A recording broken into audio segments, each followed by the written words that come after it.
March 23, 1943, late afternoon, somewhere west of the Marith Line, Tunisia. The desert air shimmers like broken glass. Rommel stands on a low rise of rock and sand, binoculars pressed to his eyes, the hot wind tugging at his field cap. Sweat darkens the collar of his Afrika Korps tunic. The smell of fuel, dust, and overheated engines hangs in the air, not German engines. American engines. Below him, cutting across the flat desert like a living artery, a convoy moves, then another behind it. Trucks roll eastward in tight intervals, their tires carving fresh scars into sand already beaten hard by traffic. GMC CCKWs, deuce and a halves, canvas covered, some loaded high with fuel drums, others stacked with ammunition crates, spare parts, food. Drivers sit rigid behind the wheels, goggles dusty, helmets low, never stopping, never slowing. Rommel lowers the binoculars. The trucks keep coming. You can almost feel what he feels in that moment, not panic, not anger, but something colder. Calculation. The kind that creeps in when instinct tells you the balance has shifted, even before the numbers confirm it. This is not how desert war is supposed to look. For 2 years, Rommel has lived by speed and scarcity. Hit fast, move faster, strike where the enemy isn't ready.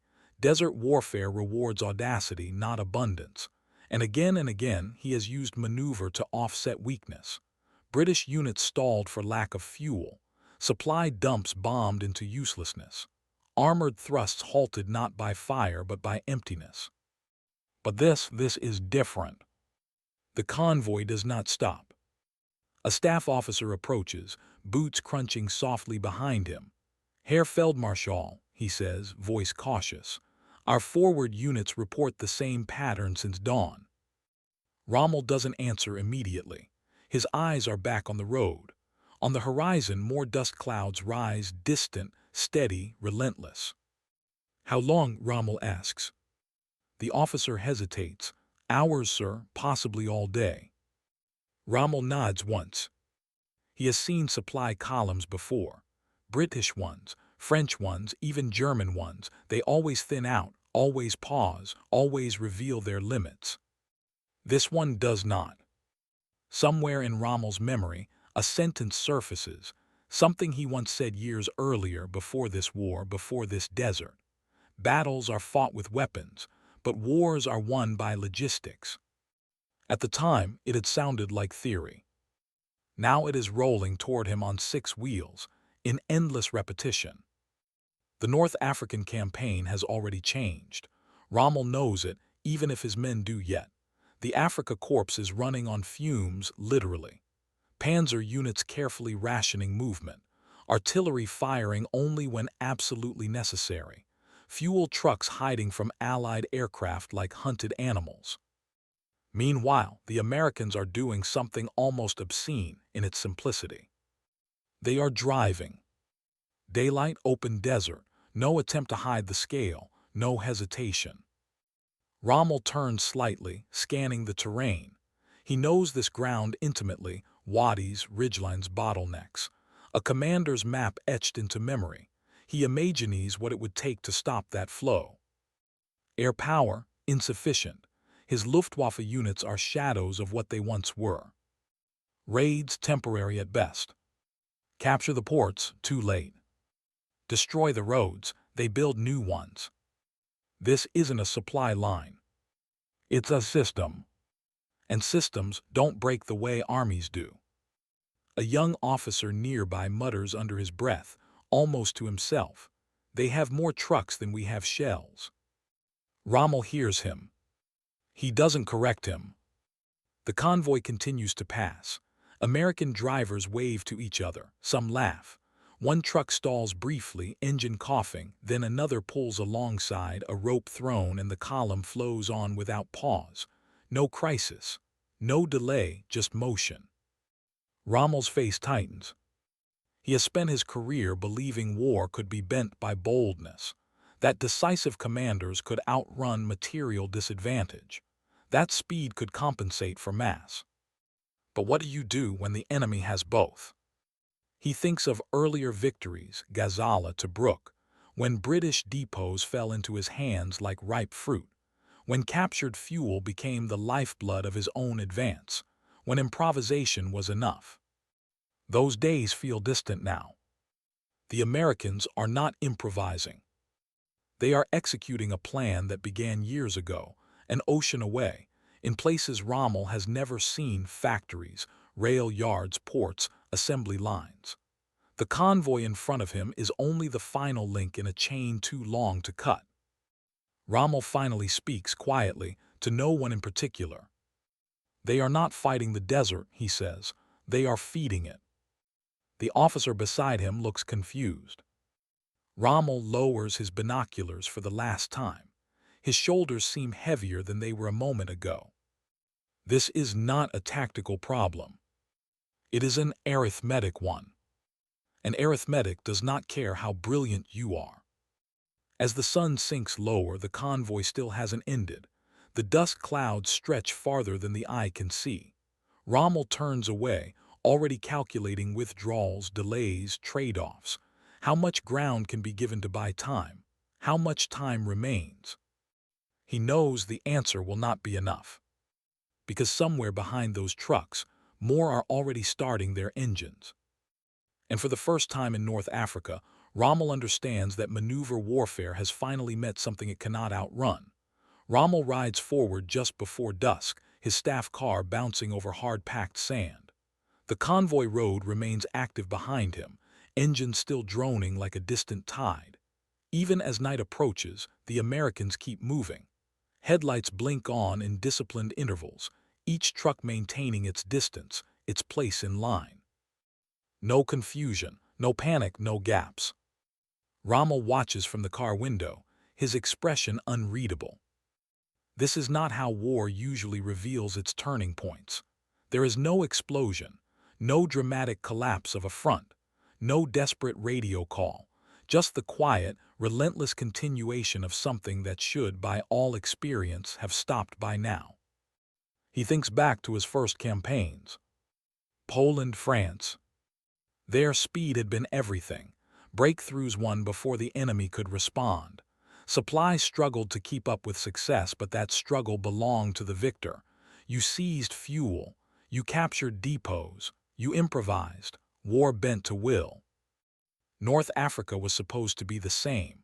A commander's battlefield, open terrain, clear lines, maneuver rewarded. But the desert had exposed a truth Rommel could no longer avoid. Speed without fuel is illusion.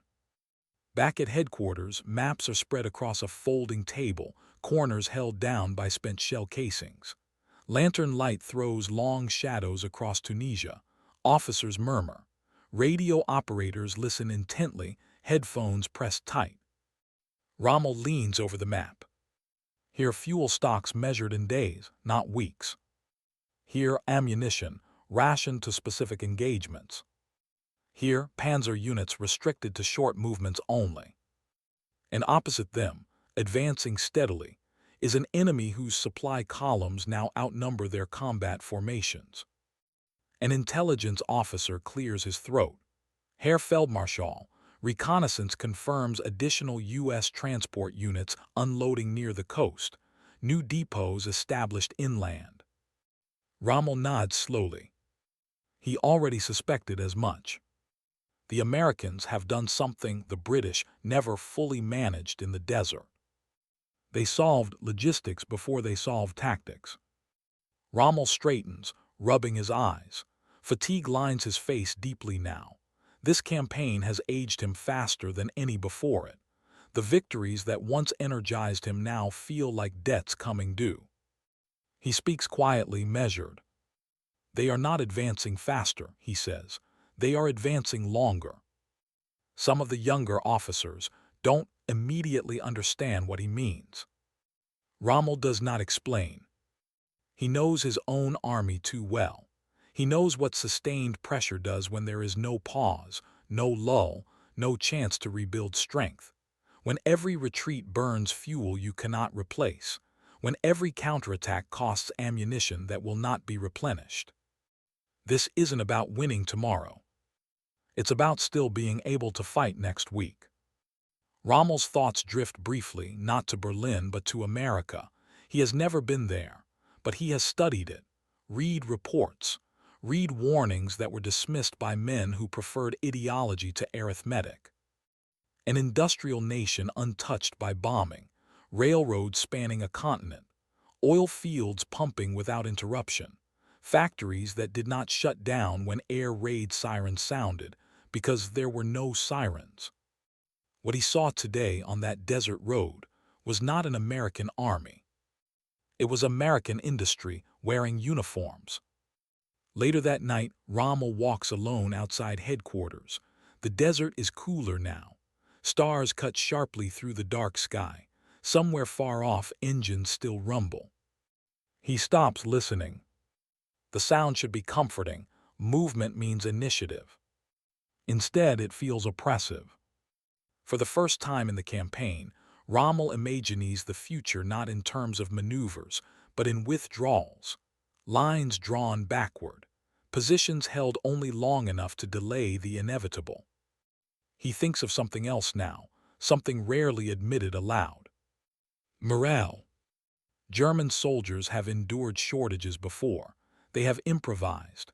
They have endured hunger, thirst, exhaustion. But improvisation relies on hope, the belief that relief will come, that the situation is temporary. What happens when the enemy's abundance becomes visible? When your men see truck after truck rolling forward, while their own fuel gauges sit near empty? Rommel knows the answer. You cannot inspire your way out of that. The next morning, reports confirm his fears. American units are not slowing. They are attacking, withdrawing, repositioning, all without hesitation. Where British offensives once paused to regroup, the Americans keep pressure constant. Rommel confers with senior commanders. The tone is different now. Less argument, less optimism. He gives orders carefully. No grand gestures, no bold thrusts. Delay, preserve strength, avoid encirclement. The desert fox is thinking like a man buying time. At one point, a colonel asks quietly, "Herr Feldmarschall, do you believe we can still regain the initiative?" Rommel looks at him for a long moment. He chooses his words with care. "We can still fight," he says, "but initiative belongs to those who can afford mistakes." That sentence lingers in the room. Because everyone there understands what it means. The Americans can lose trucks, lose tanks, lose men. They will replace them. Rommel cannot. And the desert, once his ally, now exposes that imbalance mercilessly. Every mile traveled consumes fuel. Every engagement drains stockpiles that will not be replenished. As Rommel returns to the map, his finger tracing fallback routes, he understands something with absolute clarity. The battle is no longer between armies. It is between endurance and exhaustion. And the trucks he saw yesterday are already deciding which side will win. But even as Rommel prepares his next move, something worse is approaching, not from the desert but from above. Because the same system feeding the American advance is about to take away the one advantage Rommel still relies on. Morning breaks hard and clear. The desert sky over Tunisia is a pale, unforgiving blue, the kind pilots love and ground commanders dread. Rommel stands near a command post as the first distant thunder reaches him. Not artillery, engines. He looks up. Tiny specks appear far off, glinting in the sun. Then more, then layers of them, fighters, bombers, recon aircraft circling with lazy confidence. The Americans are back. But this time they are not probing. They are not testing defenses. They are not improvising. They are executing. The first bombs fall miles away, but the message is immediate. Roads, intersections, fuel dumps. Any place a truck might pass or pause. Precision is not perfect, it doesn't need to be. Quantity compensates. Where one bomb misses, another lands close enough. Rommel watches smoke rise in long black fingers across the horizon. This is the final piece. For months, his survival in North Africa has depended on two things: maneuver on the ground and freedom of movement under the sky. British air power had been dangerous but inconsistent. Gaps existed. Windows opened. Now the windows are closing. Reports flood in. Convoys hit. Bridges cratered. Fuel trucks burning in the open desert, thick smoke visible for miles.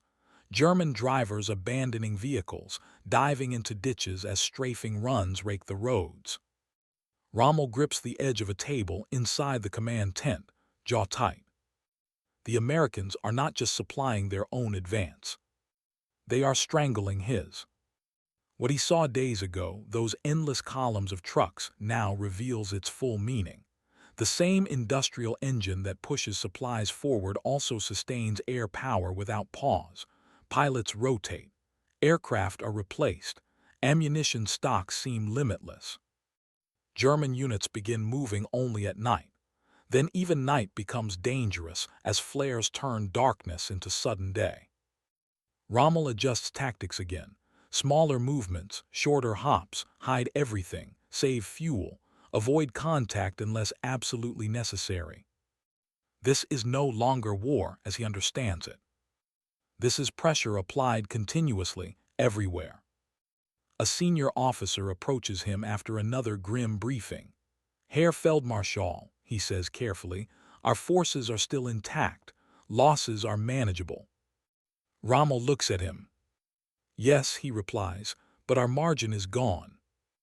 That margin, the thin line between daring and disaster, has defined Rommel's career. He has lived on it, thrived on it. But margins disappear when the enemy can afford patience. By midday, Rommel travels to inspect forward positions. Along the way, he passes wreckage, trucks burned to frames, half buried by sand already blowing back over them. The desert erases quickly. It always has. But this time, it is erasing his army. He stops briefly where a German convoy has been hit. The smell is sharp. Fuel, smoke, hot metal. A soldier stands nearby, helmet off, staring at the remains of a vehicle that had carried everything his unit needed. Rommel says nothing. There is nothing to say. As the afternoon wears on, Rommel's thoughts become darker, more inward. He no longer imagines counterstrokes or bold reversals. He imagines survival, preservation, extraction. This is the unspoken truth of the moment. The desert campaign is slipping beyond control, not because of defeat in battle, but because the enemy has removed the possibility of recovery. Rommel returns to headquarters and dictates messages to Berlin. He chooses his words carefully, but the meaning is clear. Supplies are insufficient. Air superiority is lost. The enemy's material advantage is overwhelming. He does not blame anyone. He states facts. Whether Berlin will listen is another matter. That evening, as the sun sinks and the sky burns orange, Rommel steps outside once more. The rumble of engines continues, American engines, steady, patient, unstoppable. He remembers earlier wars, earlier victories, moments when courage and speed seemed enough to bend history. Standing there now, Rommel understands something that many commanders never allow themselves to accept. Brilliance cannot defeat abundance forever. The Americans are not fighting the war he prepared for. They are fighting the war they built for. And tomorrow they will bring more trucks, more planes, more fuel. Rommel looks out over the darkening desert, already planning the next withdrawal, the next compromise, the next sacrifice of ground for time. He knows what this means, even if the final outcome has not yet arrived. North Africa is no longer a battlefield of maneuver. It is a battlefield of attrition. And attrition favors the side that never runs dry. But the realization is not finished yet, because in the days ahead, Rommel will come to understand something even more devastating, that this imbalance is not temporary. It is permanent.